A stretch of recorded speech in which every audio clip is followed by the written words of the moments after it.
You were born in 1073, northern France. A village with no name worth remembering. Your first sound, a rooster, mud, and your mother's exhausted cry. You are a serf. Your destiny, plow, pray, and obey. Your lord owns your land, your labor, and your life. Your name is Thomas. No family name, serfs don't get those. You are the third son of a farmer who has never owned a horse. Your shoes are strips of leather tied with rope. Your childhood toy is a carved stick. The sky above you is the same sky as the Lord's castle, but it feels different from down here. By age 8 you know how to sharpen a scythe, identify rot in wheat, and avoid the Lord's steward when the harvest is bad. Education? There is one book in your village. It lives in the church. No one reads it to you.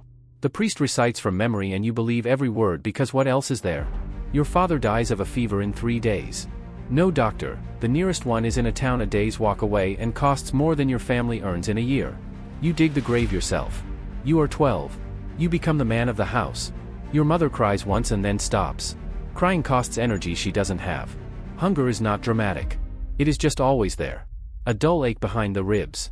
Some winters the bread runs out in February. You learn to boil leather scraps. You learn which bark tastes less bitter. You learn that God must surely have a plan because if he doesn't, none of this makes any sense. You are 17. You've never traveled more than 15 miles from your birthplace. The world for you is your village, the Lord's mill, the church, and the road that disappears over the hill. You've heard there are cities. You've heard there is a sea. Both feel equally mythical, like dragons. You've held a weapon exactly once. A Lord's guard let you hold his spear at a feast day. It was heavier than you expected. You've hunted with a sling since age 10, rabbits, birds. You are a decent shot. You don't know it yet, but that will matter. Infographic, sling range, 50 meters. Cost, 0. Deadly in the right hands. November 1095. A rumor arrives in your village like a fever. Pope Urban II spoke at Clermont. God himself has called for a great march. To the Holy Land. To Jerusalem. To take back the tomb of Christ from the Saracens. Whoever goes will have all sins forgiven. Every sin. Even the ones you're afraid to confess. Your priest explains it like this: God is offering a deal. March to Jerusalem, fight for the Holy Sepulchre, and your soul is clean. It doesn't matter what you've done. The ledger resets. For a man who has stolen bread to feed his family, this is the most incredible offer he has ever heard. But there's more. Rumors say the streets of Jerusalem are paved with gold. Rumors say there is land for the taking. Land. If you go and survive, you could own land. Not work it for a lord, own it. For a serf, this is not just religion. This is the promise of a different life entirely. Spring 1096. You decide to go. Your mother cries. This time the tears don't stop. Your younger sister grabs your sleeve. You peel her fingers off one by one. You take one knife, your father's old wool cloak, your sling, and a small wooden cross your mother pressed into your hands at the gate. That's everything. You join the People's Crusade. Not the knights, you'll never march with them. You march with Peter the Hermit's column. A barefoot monk on a donkey who somehow convinced 40,000 people to follow him to Jerusalem. Mostly peasants, mostly poor, mostly with no weapons worth mentioning. God's army, technically. Infographic, Peter the Hermit's army. 40,000 people. Military training, near zero. Weapons, farming tools, kitchen knives, 1 sword per 50 men. Food supplies, God will provide. Maps, none. Languages spoken, too many to coordinate. Morale, somehow extremely high. Survival odds, do not ask. 3 days in and your feet are already bleeding. The road from France is not a road, it's a suggestion. Mud, rocks, roots. You have no boots, you wrapped your feet in rags before leaving. By nightfall of day 1 the rags are soaked through. Day 2 they fall apart. Day 3 you walk on bare calloused feet and pray each step forward counts toward forgiveness. You meet Gerard on the road. A blacksmith's son from Burgundy. Built like a cart horse. Laughs at everything, the mud, the hunger, the blisters. God loves the suffering pilgrim, he says, slapping you on the back hard enough to knock you forward. You don't know it yet, but this idiot will save your life twice. The column passes through the Rhineland. Something goes wrong. Badly wrong. Some in the army decide, why march to kill God's enemies far away when God's enemies are right here? Jews living peacefully in Mainz, Worms, Cologne, massacred. You watch and feel sick? You are not part of it. But you are part of the army that does it. You walk away. Fast. You don't talk about what you saw for 3 days. Then Gerard says, that wasn't God's work. You nod. Neither of you has the words. But you've both understood something. This army contains saints and monsters in the same tunic, and sometimes you can't tell them apart until it's too late. Hungary. The column grows. Then fractures. Fighting breaks out between pilgrims and local Hungarians over stolen food. People die over a pair of shoes. Over a chicken.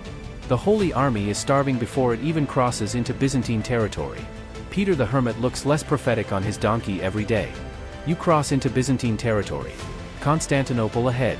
You've never heard of the Byzantine Empire until 3 weeks ago. Your priest called it the Eastern Christians. What you see entering their lands: roads paved with stone, aqueducts, cities with actual walls, guards in polished armor. Your entire village could fit in one of their market squares. Constantinople. August 1096. You see it and your brain stops working for a moment. It's not a city. It's a different world. The Hagia Sophia alone is larger than your entire village 3 times over. Marble everywhere. Fountains. Actual glass in the windows. You've never seen glass in a window before. You stand with your mouth open like a fish. The Byzantine Emperor Alexios I is polite but nervous about 40,000 hungry foreigners camped outside his magnificent city. He feeds you. Barely. He wants you moving east as fast as possible. He also doesn't trust Peter the Hermit as far as he can throw that donkey. Smart man, Alexios. You are ferried across the Bosphorus Strait. This is the moment. You leave Europe. Ahead, Anatolia. Asia. The land of the Seljuk Turks. Everything your priest told you about this land was either wrong, oversimplified, or both. Reality is beginning to assert itself, and it's not gentle about it. October 1096. Civitate. The People's Crusade walks into a Seljuk ambush at a place called Dracon. All of it planned. The Turks waited while the Crusaders advanced recklessly without scouts, without cavalry, without formation. 20,000 people, men, women, children, cut down in hours. It is not a battle. It is a slaughter. You run. You are not ashamed of this. Everyone runs. The ones who don't run die in the first 5 minutes. You run through scrub, through a dry riverbed, through thorns that tear your legs. Gerard is faster than you and keeps turning back to grab your arm. You owe him your life. First time. A few thousand survivors make it back to the coast at Civitate. You hide in the ruins of a small fort for 3 days. No food. No water except you lick off stones. Men pray. Men curse. Men sit and say nothing. Peter the Hermit isn't even there. He'd left the camp before the attack. His donkey survived. Many others did not. A Byzantine ship rescues you. You are brought back to Constantinople. You have been a crusader for 5 months. You have traveled further than you ever imagined. You have seen a massacre, an empire, and the edge of Asia. You have lost 31 people you knew by name. And you have not yet come close to Jerusalem. You could go home. Constantinople has a harbor. Ships go west. France is west. Your mother is west. But you remember why you came: the sins, the deal with God, the land, the life you wanted. You have survived. Maybe God is keeping you alive for a reason. Or maybe you are just too stubborn to quit. Probably both. The main crusade armies arrive. These are the proper nobles. Duke Godfrey of Bouillon, Bohemond of Taranto, Raymond of Toulouse. Men with horses, armor, and supply lines. Men who trained for war since childhood. You watch them arrive and feel like a beggar at a feast. But they need foot soldiers. And you're still here. You join the main army. Not as a soldier of any lord, you have no lord here. You attach yourself to the contingent of Raymond of Toulouse as a free footman. Your pay, food and a share of any loot. Your equipment upgrade: someone gives you a second-hand spear with a cracked shaft. Progress. Infographic: foot soldier equipment, 1096. Spear, cracked, from someone who didn't need it anymore. Knife, your own since birth. Sling, leather, reliable. Shield, none yet. Armor, a padded linen gambeson if lucky. Helmet, none. Horse, obviously not. Daily rations, half a loaf and whatever God sends. Morale, renewed, inexplicably. Spring 1097. The army crosses into Anatolia again. This time with cavalry. This time with siege engineers. This time with a plan. The difference between the People's Crusade and this army is the difference between a mob and a machine. You are a very small part of that machine, but you are part of it. The first major siege, Nicaea. The city of the Seljuk Sultan. Great walls, deep moat, 5,000 defenders. You've never seen a siege before. What you expected: dramatic assault. What actually happens first: digging. Weeks of digging. Siege trenches, earthworks, camps. You are very good at digging. Your agricultural life has finally prepared you for something. The Seljuks inside Nicaea send messengers to Sultan Kilij Arslan for relief. The Sultan arrives with cavalry. They hit the Crusader camp from the east. You are in the camp when it happens. The sound, thundering hooves and war cries in a language you don't understand. You grab your spear. Your hands are shaking. This is real combat. Not a rabbit with a sling. The Crusader knights countercharge. The battle is brutal and fast. You see things happen in seconds that you'll spend years trying to forget. But the Turks are repelled. Kilij Arslan withdraws. Later they tell you his army was bigger than you realized. You don't find that comforting. You find a quiet spot and vomit. Then you go back to digging. Nicaea falls, but not to you. The Byzantines cut a deal with the Turkish garrison and sail into the city via the lake while you're all watching the front walls. The city surrenders to Alexios, not to the Crusaders. No loot. No entry. You stood outside those walls for 6 weeks and got nothing. The men are furious. You are just tired. July 1097. Dorylaeum. The army splits into 2 columns. Bohemon's vanguard is ambushed by Kilij Arslan's full force. 30,000 Turkish cavalry. You are in the vanguard. The ground shakes like the world is ending, and then over the hill comes more horsemen than you have ever seen or imagined. Your bowels are ice. Bohemond gives the order, hold. Do not break. Form a tight shield wall around the women, children, and supply train. Hold them off until Godfrey's column arrives. You hold. For hours you hold. The Turkish arrows rain down like a summer storm, except summer storms don't kill you. Men beside you die. You do not move. You use your sling. You're not armored enough to stand in the front line. You stay just behind it, loading and releasing, loading and releasing. Smooth stones gathered this morning from a dry creek. You hit a Turkish horseman at 60 meters. He falls. You don't feel heroic. You just reach for another stone and keep going. Godfrey arrives. Then Raymond. Then the rest. The Turkish cavalry suddenly face Crusaders on 3 sides. Kilij Arslan's army breaks and flees. The battle is over. You sit in the dust and shake for 20 minutes. Then someone passes around a water skin. Water has never tasted like anything before. This water tastes like surviving. Infographic, Battle of Dorylaeum. Duration, half a day. Crusader dead, approximately 4,000. Turkish dead, more. Significance, the road through Anatolia is now open. Personal significance, you discovered that you can keep going when everything in your body says stop. This information will be necessary. Repeatedly. The march across Anatolia begins. Summer. The Anatolian plateau in summer is a furnace. You've never experienced heat like this. In France the worst summers were warm and pleasant. This heat is a weapon. Men in full chainmail armor collapse and die from it. You, in your linen gambeson, merely feel like you're being cooked slowly. Water. The Turks have poisoned or blocked every well on the route. The army is dying of thirst before dying of arrows. You go 2 days without clean water. You drink from a puddle that smells wrong. You develop a fever. You march with the fever because the column doesn't stop for fever. The fever eventually gives up on you. Horses die faster than men. Without horses the knights are just men in very heavy clothing. You pass dead horses every mile. Sad beautiful animals. Some are eaten. War doesn't wait for grief. What the horses died for, nothing and everything. They were beasts doing what beasts are told. You think about this and then stop thinking about it. You reach the Taurus Mountains. Finally, shade. Cool air. Running streams. The army falls to its knees and drinks. You lie face down in a stream for what feels like an hour. The rocks under your chest are the best mattress you've ever felt. Gerard lies beside you making sounds of contentment that are not appropriate for a public setting. October 1097. The army reaches Antioch. Great Antioch. One of the largest cities in the world. Walls 30 kilometers long. 400 towers.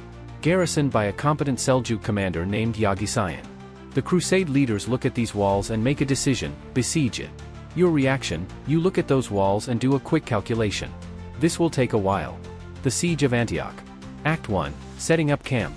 The Crusader army is not large enough to completely surround Antioch. The south gate is never fully blocked. Supplies reach the garrison while you sit outside. Winter comes. Your camp has no proper shelter. Rain turns the ground to soup. You build a hut out of sticks and your old wool cloak and call it home. Winter 1097 to 1098. The siege army is starving. Supply lines are cut by Turkish raiders. You eat dogs. Then horses. Then leather. Then nothing. You watch men who marched over 1,000 miles in the name of God simply sit down and die of hunger in the mud outside a city they cannot take. God is being very quiet about all of this. Turkish raiding parties hit the camp at night. You learn to sleep with your spear. The cracked shaft is now wrapped with leather cord to keep it together. At 2 a.m. you wake to screaming on the south edge of camp. You grab your spear, your sling, and run toward the screaming. Later you'll wonder why running toward screaming was your instinct. But it was. Spring 1098. The army is half its original size. Disease, starvation, desertion. Some nobles have already left. Stephen of Blois goes home to his wife, claiming illness.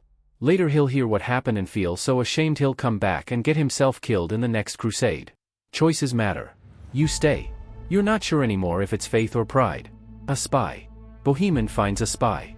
Firas, an Armenian convert working inside Antioch as a garrison officer. He controls 3 towers on the south wall. He's been mistreated by Yagisayan and he's angry. He offers Bohemond a deal. He'll open the tower at night if Bohemond promises him protection. God, it seems, sometimes uses disgruntled middle management. June 2, 1098. Night. You are selected for the assault group, the men who go up the ladders first. You, a peasant from France with a cracked spear. The ladder is 60 feet of rope and wood. The wall is higher than you've ever climbed. You look up and then you stop looking up and just start climbing. Looking up was not helpful. You reach the top. A Turkish guard turns around. Your eyes meet. You have perhaps 2 seconds. Your spear is strapped to your back. Your knife is out before your brain finishes the thought. This is the moment. This is what all the marching was for. Your hands know what to do even though your soul doesn't want them to. The tower falls quickly. The gate opens from inside. The army floods into Antioch at dawn. 9 months of siege. Done in one night by a ladder, a deal, and a handful of desperate men. You are swept along in the flood of soldiers pouring through the gate, shouting something you won't remember later. It sounds like prayer but feels like rage. Antioch is taken. But the fighting inside the city is vicious street by street. Yagisayan escapes, then is caught by Armenian peasants outside the city and killed. His head is brought back. You see it on a pole. You've been through enough now that this doesn't surprise you. That fact itself is disturbing. 3 days after you take Antioch, an enormous Seljuk relief army under Kerboga of Mosul arrives. 75,000 men. You are now inside Antioch. The city you just conquered is now besieging you. The besiegers are now the besieged. History has a dark sense of humor. You are not laughing. Trapped. Starving again. The food that was in Antioch was already low. Now with 30,000 crusaders eating it, it's gone faster. Men eat rats, boiled leather, the flowers off the trees. A bishop dies of starvation. A bishop? You eat bark and feel no spiritual crisis about it. Survival has simplified your theology considerably. The Holy Lance. A monk named Peter Bartholomew claims God came to him in a vision and told him the lance of Longinus, the spear that pierced Christ's side, is buried under the church of St. Peter right here in Antioch. They dig. They find a lance-shaped piece of metal. Many believe it's a miracle. Some think it's staged. The army needs to believe. So most choose to. You believe. Not because you're stupid. Because you need to. There's a difference. The lance gives the army something Kerboga's 75,000 men cannot take away, the feeling that God is watching. That this matters. That the hunger and the dead and the miles all add up to something. Sometimes faith is a tactical resource. June 28, 1098. The leaders make the decision, march out and fight. The choice is die slowly inside or die quickly outside. You choose quickly outside. You march out of the city gates carrying the Holy Lance at the front of the column. Kerboga's generals advise waiting. Kerboga doesn't listen. This is a mistake that will cost him everything. What happens next is one of the stranger things in military history. Kerboga's army, which outnumbers you catastrophically, begins to fracture. His allied commanders don't trust each other. They see you coming out of the city and begin arguing whether to attack. The argument takes long enough for you to form up. Never underestimate dysfunction in the other army. The Crusader charge. You run. Starving men in the heat of summer charging an army 5 times their size. From the outside this looks like madness.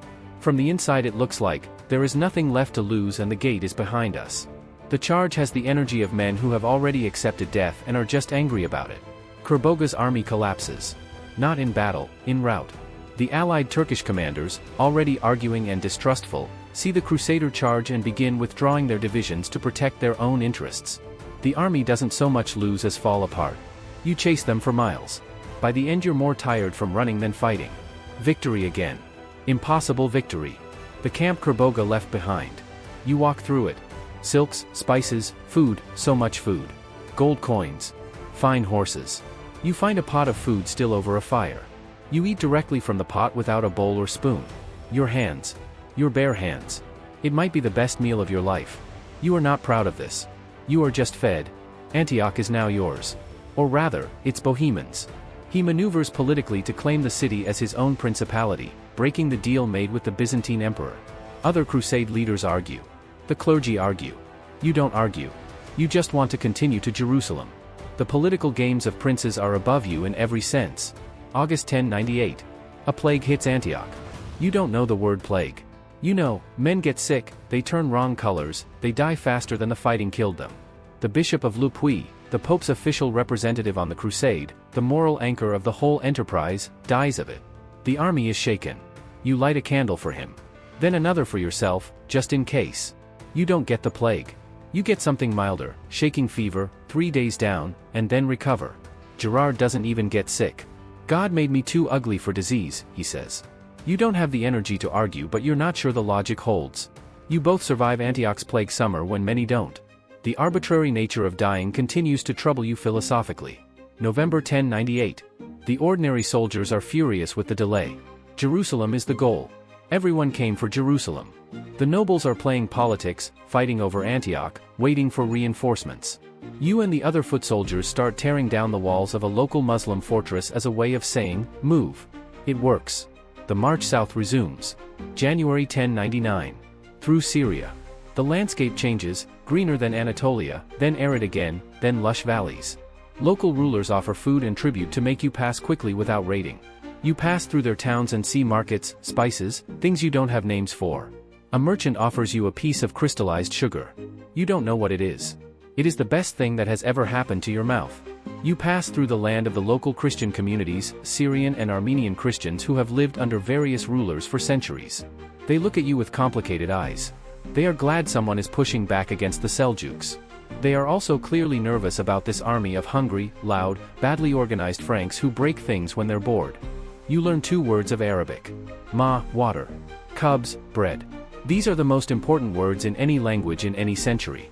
With just these 2 words you are able to successfully beg, trade, and negotiate for the 2 things that keep you alive.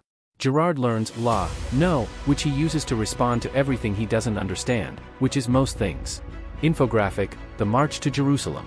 Distance from Antioch, approximately 800 kilometers, time, roughly 6 months, with sieges. Temperatures, cold in winter, furnace in summer. Rivers to cross, multiple with no bridges. Crusader casualties to this point, more than half the original force. Jerusalem, still not visible. God's timeline, evidently very leisurely. May 1099. The army refuses to siege Tripoli after its ruler offers sufficient food and tribute. You agree with this decision fully and without reservation. You eat your fill in sight of Tripoli's walls, smile at the nervous ruler on the battlements, and walk south. Diplomacy tastes like apricots and flatbread. You could learn to like diplomacy. The Mediterranean coast road. You march along the sea. This is the first time you have seen the sea. A body of water with no other side visible. The horizon is just water becoming sky. You stop marching and just stand there staring for a full minute until someone behind you bumps into you. The sea smells like nothing you have a word for. It smells like the world being bigger than you thought. June 1099. Ramla. You are close. Not close in the sense of an hour's walk, but close in the sense that Jerusalem is now a real place on the actual horizon and not a word the priest said in a cold Norman church 3 years ago. The army feels it. Something shifts. Men who hadn't spoken in days start talking. Men who cried alone start crying together. A scout returns. He has been to a hill. He has seen it. Not through a story or a prophecy. Seen it. Jerusalem. Real, stone, walls visible on the ridge. The scout can barely speak. He points. Men who haven't wept since childhood weep. Hardened knights weep. You weep and are not embarrassed. You've earned these tears over 2,000 miles. You take off your boots and walk the last mile to the hill barefoot. Many do. Pilgrimage rules, if the destination is holy, you arrive with bare feet. The stones of Judea are sharp and hot. Your feet have walked from France and they are hard as wood and they bleed a little on the Judean stones anyway. Some things remain capable of hurting you. Good. June 7, 1099. The Crusader army arrives outside Jerusalem. The city is held by the Fatimid Egyptians, a different Muslim power than the Seljuks you've been fighting. They expelled the small Jerusalem population recently, including its Christian residents. The governor, Iftikhar ad-Dawla, has a city well stocked, well garrisoned, and very, very walled. The walls of Jerusalem. You are a farmer who became a pilgrim who became a soldier. The walls are 15 meters high. They are also defended by people who are defending their city and their lives. Infographic, Crusader army at Jerusalem, perhaps 15,000 fighting men. Garrison, 40,000 according to some sources. Siege equipment, almost none. Water, there is none. No wood. The biggest problem is no wood. Jerusalem's surroundings are stripped of trees. No wood means no siege ladders. No siege towers. No battering rams. You look around at the bare rocky hills and then down at your cracked spear and then up at the 15-meter wall and you do some very fast arithmetic in your head. The arithmetic is discouraging. A miracle of the practical sort, Genoese ships arrive at Jaffa harbor carrying siege materials and supplies. Timber. Rope. Tools. Nails. You carry wood from Jaffa to Jerusalem on your back. It is a 15-mile walk each way, in June, in Judea. The temperature is 40 degrees. The wood weighs 40 kilograms. You make the walk twice. The siege towers take shape. You help build them. You have no engineering knowledge whatsoever, but someone hands you a hammer and points at a nail and you hit nails for a week. 3 towers rising from the desert floor like wooden giants. You put a piece of yourself into this wood, your sweat, your blisters, your last reserves of strength. You feel ownership over what happens next. July 8, 1099. Procession. The entire army walks barefoot around the walls of Jerusalem in a religious procession. Priests chanting, relics carried, banners flying. The Egyptian garrison watches from the walls. Some shout. Some make rude gestures. Some hold up crosses mockingly. Godfrey of Bouillon watches from horseback and says nothing. You walk and pray and keep your eyes on the walls. July 13, 1099. The assault begins. You are assigned to Godfrey's siege tower on the north wall. Your job, push. 80 men pushing a wooden tower on wheels across rocky ground toward a wall while people drop fire, boiling oil, and rocks on you from above. You push. The tower moves. Very slowly. The things falling from above move considerably faster. It is not a fair situation. Greek fire. The garrison uses it. A substance that burns on water, sticks to anything, burns through wood. It hits the tower near the top.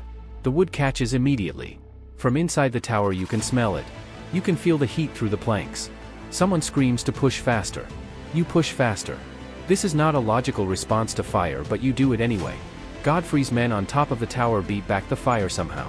And then, contact. The tower bridge drops. Wood slams against stone.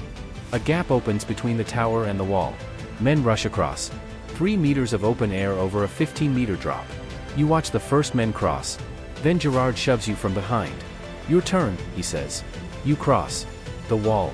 You are on the wall. For a moment, just a moment, time slows down. You can see the city below you. Streets. Buildings. People running. You can see the countryside behind you through the smoke. 3 years of walking. You are here. Then someone hits you with a shield and time speeds up again considerably. July 15, 1099. Jerusalem falls. The fighting inside the city is something you will not describe to your children. Not because it wasn't real, but because some real things shouldn't be passed on. You are a part of it. All of you are a part of it. When it's over, men who just committed terrible acts kneel in the church of the Holy Sepulchre and weep and pray. You do too. You made it. Jerusalem. The holy city. You are 26 years old. You left France at 22 with a knife and a sling. You are sitting in the church of the Holy Sepulchre on the stone floor and you are too tired to move and you are thinking, is this what I thought it would feel like? It's not. It's heavier. More complicated. And somehow more real. Infographic, the journey. Distance walked, approximately 5,000 kilometers, boots destroyed, too many to count. Battles survived, 6 major engagements. Sieges participated in, 3, plagues and fevers survived, 2, friends made, 1, Gerard, still alive. God's deal, sins forgiven, presumably yes, with a great deal of interest accumulated. Godfrey of Bouillon becomes the ruler of Jerusalem. He refuses the title, king. He says no man should wear a golden crown where Christ wore a crown of thorns. He takes the title, defender of the Holy Sepulchre, instead. You think this is either very humble or very calculated. Probably both. Politics is the same everywhere, even in the Holy City. Now what? The crusade is over. Most of the nobles begin preparing to go home. Their vows are fulfilled. The city is taken. The logistics of staying in a city surrounded by hostile neighbors while managing a mostly non-functional government is someone else's problem. You watch the great lords pack their things and feel something you can't name. Abandoned? Forgotten? Left? You were promised land. You remember the promise. It was the other reason you came, the secular reason you didn't say out loud in church. Land. In Jerusalem they begin distributing properties, homes, estates. To knights. To lords. To men with names and horses. Thomas the serf from a nameless village gets nothing documented. This is how history works for people like you. But Gerard. Enormous, grinning, impossible Gerard. Gerard who laughed at everything. Gerard who saved your life twice. Gerard convinces a minor lord, a knight named Henri who lost all his men and has a small house near the city gate, to take you both on as men at arms. Pay, food, lodging, a small coin. First stable employment in your life. It smells like manure and you love it. Life in Jerusalem. Summer 1099. You are now a man at arms in the kingdom of Jerusalem. Your duties: guard the gate from dawn to mid-morning, escort merchants twice a week, don't get into fights in the market. It is by far the most reasonable military employment you've ever heard of. The market smells of cumin, cardamom, rose water, and horses. You are learning to love this smell. You meet a woman. Her name is Miriam. A Syrian Christian from Antioch who came south with the Crusade as a servant in a noble household. She speaks enough bad French to make conversation, enough Arabic to make it useful, and enough common sense to make it interesting. You speak to her for the first time when you help her carry a water jug that's too heavy. Classic. She thinks you are funny. Not in the way you intend. She laughs at your pronunciation of Arabic words, your confusion about which direction is which in a city built on hills, and your very earnest explanation of Norman French farming techniques. You don't mind being laughed at. It's been a long time since laughter was a sound associated with you. August 1099. The Egyptian Fatimid army counterattacks. The Battle of Ascalon. The New Jerusalem government calls up every fighting man. You are fighting again. You had hoped for a slightly longer intermission. The battle is large, confused, and ultimately successful. The Egyptian army is routed. You use your sling again. Old habits. The battlefield smells different than Antioch. More sand. Less mud. Still terrible. You survive Ascalon. This is your sixth major battle. At some point surviving battle stops feeling like luck and starts feeling like a personality trait. You're not invincible. You're just tenacious. Like a bad weed. You mention this to Gerard. Good weeds survive winter, he says. You think about this. It's the wisest thing he's ever said. He immediately ruins it by tripping over a tent rope. Late 1099. The first pilgrims arrive. Men and women who come now that the road is safe, meaning merely very dangerous instead of certainly fatal. You stand guard as they walk through Jerusalem's gates. Old men. Young women. Monks. Rich merchants. Weeping with joy. Thomas.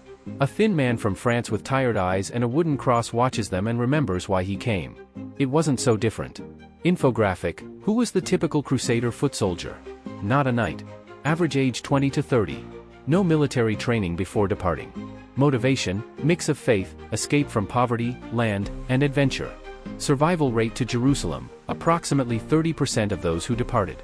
Most common cause of death: disease and starvation, not battle. Most important personal item carried: a cross. The Kingdom of Jerusalem, 1100. A strange fragile thing. Latin Christians ruling a city populated by Arabic-speaking Christians, Jews, and Muslims. Markets function. Mosques exist alongside churches. The reality of governing is more complicated and messier than the theology of conquering. You see things your priest never mentioned when he recruited you with his sermon. The world is more complicated than sermons. Godfrey dies. July 1100. 1 year after taking the city. Ill, possibly typhoid. Just like that. The man who refused a golden crown. The man who walked barefoot around these walls. Dead of fever. His brother Baldwin arrives from Edessa and takes the title king with considerably less theological hesitation. Life continues. You sharpen your spear. Miriam. You've been talking to her for a year. In 3 languages, badly. You've helped her carry things 6 times now. This is, by the standards of 1100, practically a courtship. Gerard has been watching this unfold with the patience of a man who finds other people's inability to communicate romantic feelings extremely entertaining. He finally pushes you. Literally. Into her. You marry Miriam in the spring of 1101. A small ceremony in a church near the Damascus Gate. Priest is Norman French. Prayers are in Latin. Her family prayers are in Aramaic. Your family is 5,000 kilometers away and has no idea you're still alive. Gerard is the witness. He cries. He tries to pretend he isn't crying. He is obviously crying. You both pretend not to notice. You all love each other too much to say it directly. Your life now, Guard duty, market escort, evenings with Miriam learning to cook things that don't involve boiling leather. You're learning Arabic properly. You teach her French songs from Normandy. She teaches you Syrian hymns. The cross-cultural exchange of your marriage would confuse your priest at home enormously. You find this genuinely funny. More crusaders arrive. The Crusade of 1101, thousands of fresh Europeans who heard the news of Jerusalem's capture. They march through Anatolia and are destroyed, almost entirely, by the Turks. You hear the reports and feel sick? Same terrain. Same enemy. The lessons were apparently not included in the announcement that Jerusalem was taken. Your body remembers the march. Sometimes at night your legs cramp as if they're still walking. Your back has never fully recovered from carrying timber from Jaffa. The sound of horses at speed, not one horse, many, makes you grab whatever is nearest without thinking. In the market last Tuesday you grabbed a merchant's cabbage. He was very upset. You have a son. You name him Pierre, after St. Peter, and also because you couldn't think of anything else. He is born in Jerusalem, which means he is the first person in your family line born in the Holy Land. He is also completely unaware of this significance, being primarily interested in eating and sleeping. He's very good at both. You show Gerard the baby. Gerard makes the baby laugh by pulling faces. Thomas watches Gerard, enormous, scarred, red-haired, a man who walked from Burgundy to Jerusalem and back out the other side, making baby sounds at a small infant. You think, this is what it was for. Not for kings. Not for politics. Not even for God, maybe. For this. A baby laughing in Jerusalem. Thomas teaches Pierre to use a sling at age 4. Jerusalem children do not have rabbits as targets. They have pottery shards set on walls. Pierre is mediocre at it. He's 4. You tell him the same thing you figured out age 10, the trick is not the throw. The trick is the breath before the throw. Pierre nods solemnly and then throws the stone into the fig tree. Gerard decides to go home. France. Burgundy. His mother is still alive, he received a letter. He's going home. You stand with him at the Jaffa gate the morning he leaves. You've been side by side since the road outside Mainz. Since the Dracon massacre. Since Antioch and Dorylaeum and the wall of Jerusalem. You shake hands. Then you embrace. Neither of you says much. Men of your time don't have the vocabulary for what you mean to each other. The hug says it. Gerard turns on the road and waves. Then he's gone around the corner. You stand at the gate for a long time. Pierre tugs your hand. Where did the big man go? He says. Home, you say. Are we going home? He says. You look at Jerusalem's gate. At the market behind you. At Miriam standing with her arms crossed and a small smile. We are home, you say. And you mean it. Infographic, Thomas, 1105. Age, 32. Distance walked, 5,000 plus kilometer. Languages now spoken, French, some Latin, basic Arabic, 3 words of Armenian. Occupation, man-at-arms, Kingdom of Jerusalem. Family, 1 wife, 1 son, 1 absent best friend. Faith, complicated but intact. Land owned, a small house with a courtyard. Better than a lord's mill in Normandy? Yes. Tripoli falls to the Crusaders. The Crusader states are expanding. Thomas hears the news in the market. He thinks about the Tripoli stop years ago. The apricots. The nervous ruler on the walls. History doesn't stand still. You eat your lunch in the shade of a Jerusalem wall and let the news wash over you. You are not the army's business anymore. You are someone's father. That's enough. Pierre grows. By age 7 he can navigate the Jerusalem markets in 3 languages. He knows which vendors give fair weights. He knows where the best bread comes from. He knows the names of his father's friends, the Norman guards, the Syrian traders, the Armenian leatherworker who mended Thomas's sandals every year. He is something Thomas's village never produced, a person of the world. Thomas's knee starts to give him trouble. 1112, it's the old march, the Anatolian plateau did something to it. He walks with a slight drag on cold mornings. The guard captain notices and moves him to the day shift, quieter, warmer, fewer stairs. Small kindnesses in a rough world. He accepts without protest. Some things you earn by outlasting them. He writes a letter to his mother. The first in 11 years. He doesn't know if she's alive. He writes anyway, finds a monk who speaks French to write it for him, since he can read but still writes slowly. He says, I am alive. I reached Jerusalem. I have a wife and son. The name of my son is Pierre and he is a good boy. I am sorry it took so long to write. He sends it west with a merchant caravan. It arrives, eventually. She is alive. She cannot read it. A priest reads it to her. She cries for 3 days. A pilgrim arrives who knew Thomas's village. A chance encounter at the gate. A thin red-faced Norman man carrying a pilgrim staff. He stops when Thomas says the village name. "I know that place," the man says. They stand at the gate for an hour. The man tells Thomas, his mother died 3 years ago. Peacefully. His sister married. The village is still there. The mill still turns. Some things continue. He lights a candle for his mother in the Church of the Holy Sepulchre. The same church where he wept after Jerusalem fell. It is one of the most crowded buildings in the world and one of the quietest inside. He kneels where he knelt in 1099 and the stone is the same stone and he is a different man kneeling on it. He thanks God for letting her die peacefully. He thinks this is a reasonable thing to thank God for. Thomas is 45. He teaches at the gate now more than he guards, training young men at arms who arrive not knowing which end of a spear to hold. He shows them how to wrap their feet to prevent blisters. He shows them how to find water in a dry landscape. He shows them how to hold a formation when every part of them wants to run. He does not tell them war is glorious. One of the young men asks him, "Was it worth it?" He thinks about this for a long time. He thinks about the Rhineland. About Dracon. About the bodies outside Antioch. About climbing the wall of Jerusalem on a rope ladder in the dark.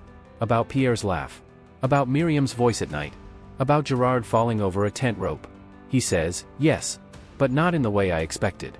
The young man nods like he understands. He doesn't understand yet. He will. Infographic, the First Crusade, what actually was accomplished. Jerusalem taken, yes. Sins forgiven, according to Pope Urban, yes. Land for common soldiers, rarely. Permanent Christian control of Jerusalem, lasted 88 years, until Saladin retook it in 1187. Was it worth it? Historians still argue. Thomas doesn't care about historians. He has a courtyard with a fig tree. The fig tree in the courtyard. Thomas planted it from a cutting the Armenian leatherworker gave him. It has grown into a real tree. Pierre climbs it. Its roots have cracked the courtyard stone slightly. In summer it gives shade over the eastern wall. Every morning Thomas sits under it and drinks hot water with herbs that Miriam makes him. He has decided this is what luxury is. A letter from Gerard. It arrives in 1119, carried by a pilgrim through 5 countries.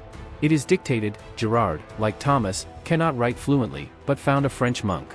It says, he reached Burgundy. His mother died the previous winter. He remarried. 2 daughters. He has a mill. He asks if the figs are good.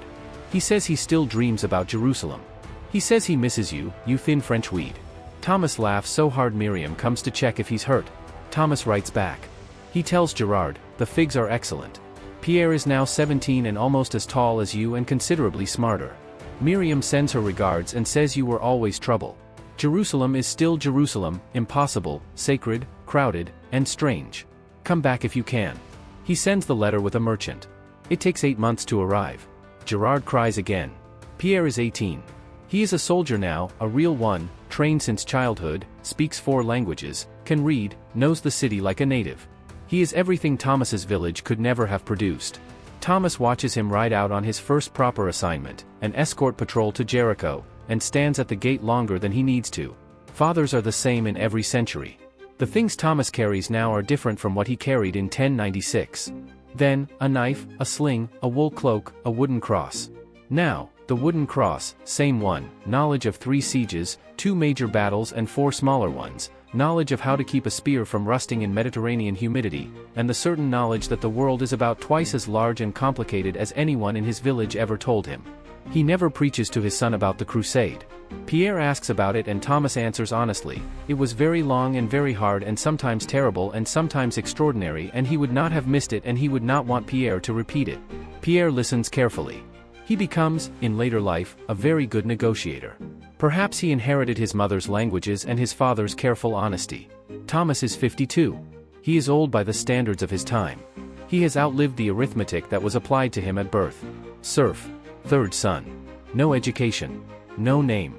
The calculation said, a short hard life and an early death in service to someone else's land. Instead, Jerusalem. A wife who makes him laugh. A son who can read 3 alphabets. A fig tree. He cheated the math. The last thing, his feet. He still checks them before sleep. Habit from the march. He looks at them, the calluses remain, decades later. His feet walked from a nameless French village to Jerusalem. They walked through mud and blood and stone and sand. They stood in the Bosphorus. They climbed the walls of Antioch. They walked barefoot to Jerusalem. Calluses are the body's way of writing autobiography. His feet have a lot to say. Infographic, what the average foot soldier carried in his body forever after. Left, calluses, shrapnel, metaphorical, a flinch at fast-moving shadows. Right, the smell of Syrian spices he never found in France, the muscle memory of a sling throw, the sound of the Hagia Sophia's bells, the specific weight of a 60-foot rope ladder at midnight in full darkness. Things that don't appear in chronicles. What do the chronicles say about Thomas? Nothing. The chronicles say, the foot soldiers advanced. The infantry held the line. The pilgrims crossed into the city. He is in there, in that collective noun, invisible. The chroniclers were monks writing for lords. They didn't take names from the third row. Thomas is the they in every sentence that actually did the work. What was the First Crusade? Depending on who you ask, a triumph of Christian faith, a catastrophic act of violence, a geopolitical earthquake, a migration of thousands of desperate poor people believing a promise, a medieval arms race with spiritual packaging. It was all of these simultaneously. Thomas did not have a clean summary. He had a cracked spear and a wooden cross, and he walked until he arrived. The People's Crusade, the peasant army of Peter the Hermit, was destroyed almost entirely. 40,000 people marching with faith and farming tools. Perhaps 3,000 returned. This is not a footnote. These were people who believed fully, walked thousands of miles, and died in Anatolia because no one told them they needed scouts and supply lines, and that faith alone does not stop cavalry. Thomas survived by luck and being ferried back by Byzantines. He does not forget this. What became of Peter the Hermit? He survived. He returned to Europe after the city fell and founded a monastery. He died peacefully in 1115 in Belgium, beloved, the hero of his legend. 37,000 of his followers died in Anatolia while he survived. History is comfortable with irony. Thomas thinks about this occasionally. Then he goes back to training young soldiers. Some things you can't change. You just remember the names you know. The Crusader states. Fragile, strange kingdoms built on sand and faith. The Kingdom of Jerusalem. The County of Tripoli. The Principality of Antioch. The County of Edessa. Thomas watches them exist and fight and negotiate and squabble. He watches Eastern and Western culture begin to intermingle in uncomfortable and interesting ways. Jerusalem circa 1110, Frankish lords wearing Eastern clothes, importing local customs, learning Arabic. Identity is messier than flags.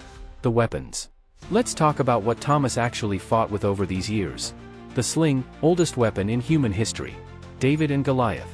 Thomas used it across 3 continents and it never jammed, never ran out of ammunition, and cost exactly nothing. The spear, his was second-hand, cracked, repaired again. Still working in 1105. Sometimes the simple thing is the right thing. The food of the crusade. What Thomas actually ate over 4 years. France, black bread, turnip, occasionally pork. Marched through Hungary, foraged berries, stolen grain, anything. Anatolia summer, dried dates from a raid, river water, horse. Antioch siege winter, boiled leather, bark, one memorable roasted cat. Inside Antioch, Turkish supplies. Jerusalem after the fall, flatbread, olive oil, figs, lamb. The trajectory of a life in food. Sleep.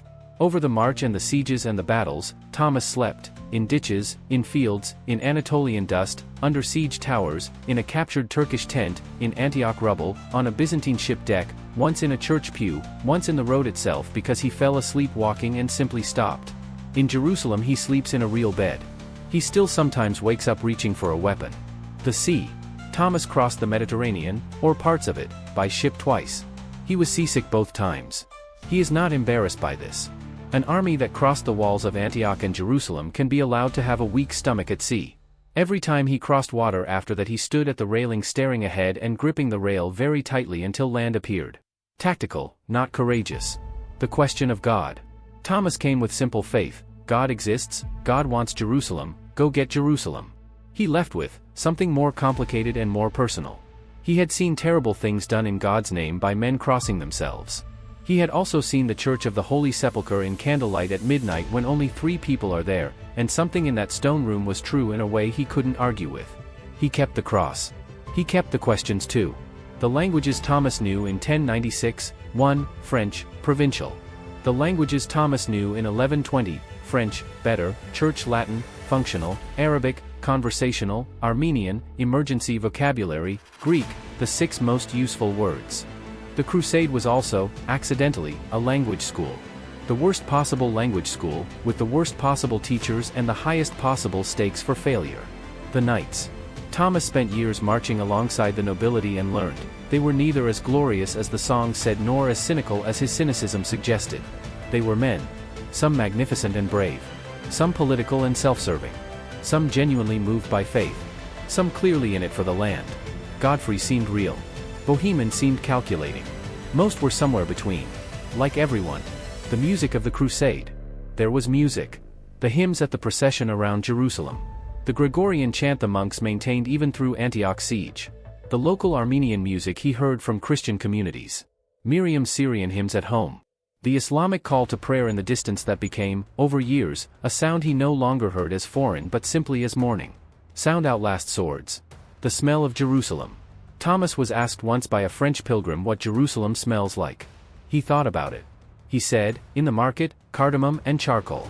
Near the gate, horse and leather. In the church, incense and old stone and the breath of 10,000 prayers. In my courtyard, fig leaves in the morning. It doesn't smell like a miracle. It smells like a city. A city that mattered enough for 1,000 miles of walking. Make of that what you want. Infographic, the First Crusade, the numbers. Departed from Europe, approximately 100,000. Reached Jerusalem, approximately 15,000. Killed in battle, tens of thousands. Killed by disease, more. Killed by starvation, more still. Made it to Jerusalem and stayed, a few thousand. Thomas, one of them. Statistically, highly improbable. Historically, completely unremarkable. Humanly, everything. What happened to Jerusalem in 1187? Saladin recaptured it. Cleanly, professionally, without mass killing. The opposite of 1099. He let the Christian population leave. He reopened it to Jewish and Muslim residents. The Crusader kingdom was over after 88 years. Thomas had been dead for 60 years by then. His son Pierre's children were part of the diaspora that left. His great-grandchildren ended up back in France, probably. History loops. The fig tree remained. What Thomas would say to you? Probably this: the march is longer than they tell you. The city is real at the end of it. The things that keep you going are smaller than sermons, a friend who doesn't let you stop, a wife who teaches you her language, a child who learns both. Bring better shoes than you think you need. Don't fill your death medallion early. And when you find a fig tree, sit under it. For as long as you can. The wooden cross. It was his mother's. She pressed it into his hands at the village gate in the spring of 1096. He carried it across France, Germany, Hungary, the Bosphorus, Anatolia, Syria, and into Jerusalem. He was holding it when he climbed the rope ladder. He was holding it when he first held Pierre. It is smooth now from 30 years of hands. It has outlasted empires. Small things sometimes do. The cracked spear. He kept it. Even after he got a proper replacement. It leans against the wall in his courtyard. The crack in the shaft is wrapped so many times with leather cord that the original wood is invisible. Pierre used to use it as a climbing stick as a toddler. It is not functional as a weapon anymore. It is something else now. A record of distances. A monument to arriving. Miriam. She outlived Thomas by 11 years. She ran the household, oversaw Pierre's trading business, and became, in her 60s, the informal interpreter for newly arriving Frankish pilgrims who couldn't navigate the market. She never left Jerusalem. She is buried in the Syrian Christian cemetery near the Damascus Gate. On her stone, her name, and beneath it, in French, in Thomas's handwriting carved before his death, "She taught me Jerusalem." Gerard's letter of 1127. The last one that arrived. In it, his elder daughter has married. The mill does good business. He walks with a cane, old injury from the march, same as Thomas's knee. He says the dreams have gotten less frequent. Jerusalem appears in them now as something beautiful rather than something frightening. He says he hopes Thomas's fig is sweet. He says, "I told my grandchildren about you. I said, we went to Jerusalem together and came back." Not many can say that. The last morning. Thomas sits under the fig tree one more time. It's 1128. He is 55. By any medieval accounting he is old. He has his cup of herb water.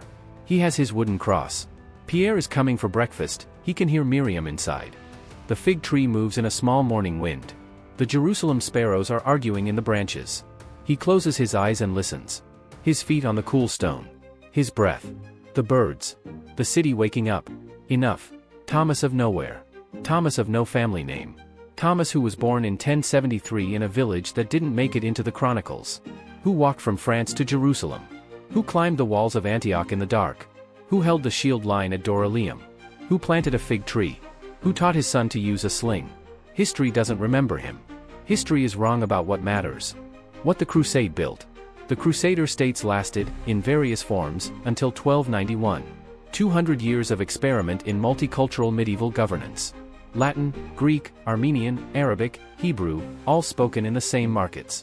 The Knights Hospitaller, founded to care for sick pilgrims, became one of history's most enduring institutions.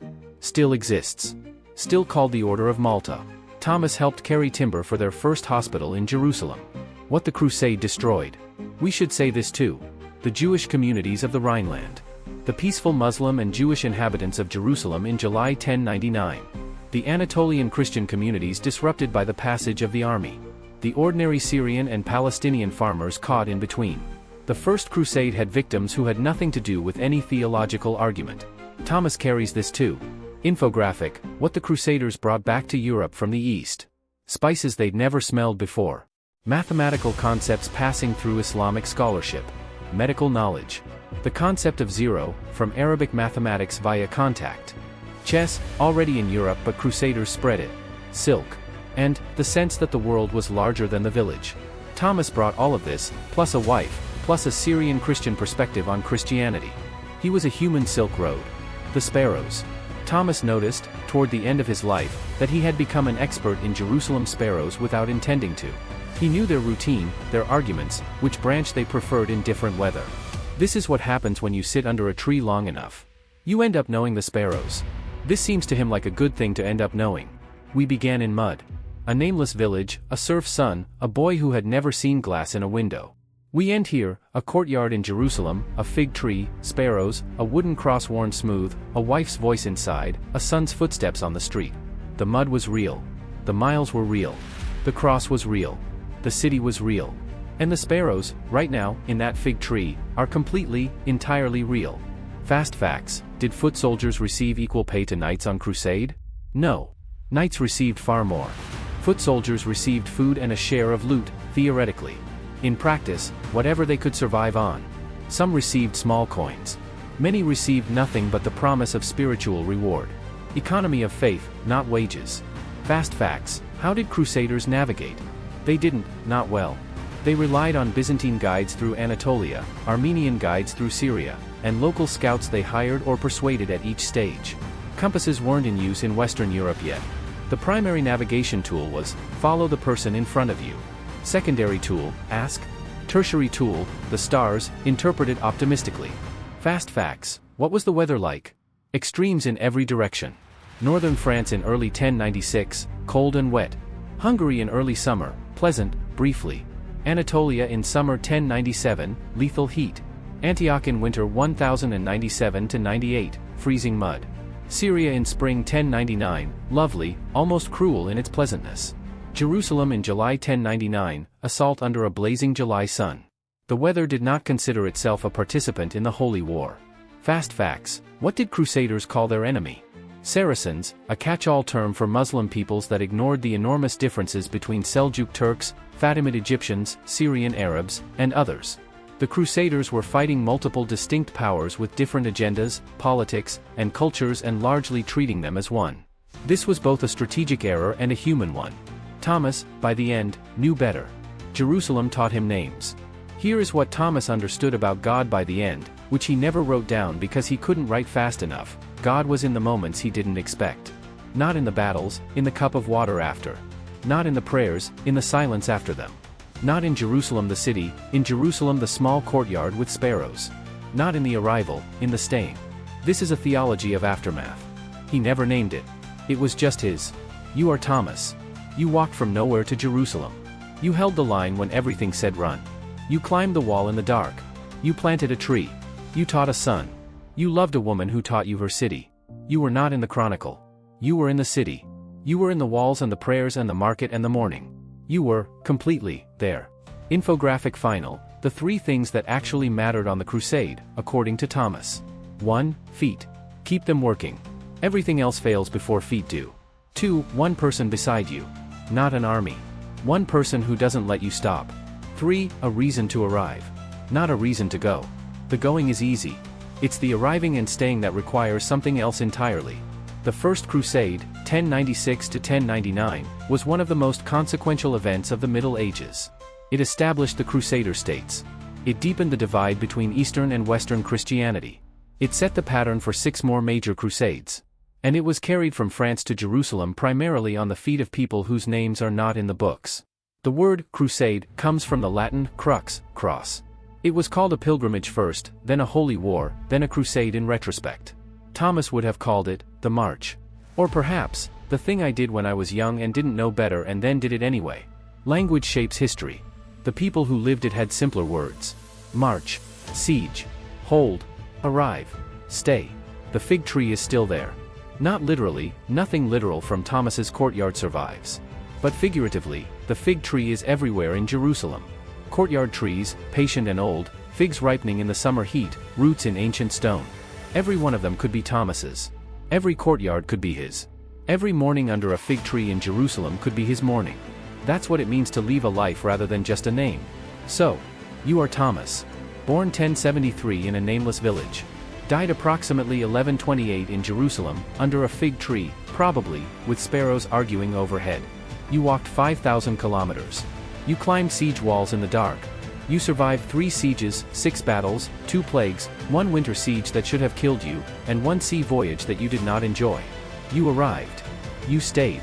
You built something small and good and real. In the end, enough. More than enough.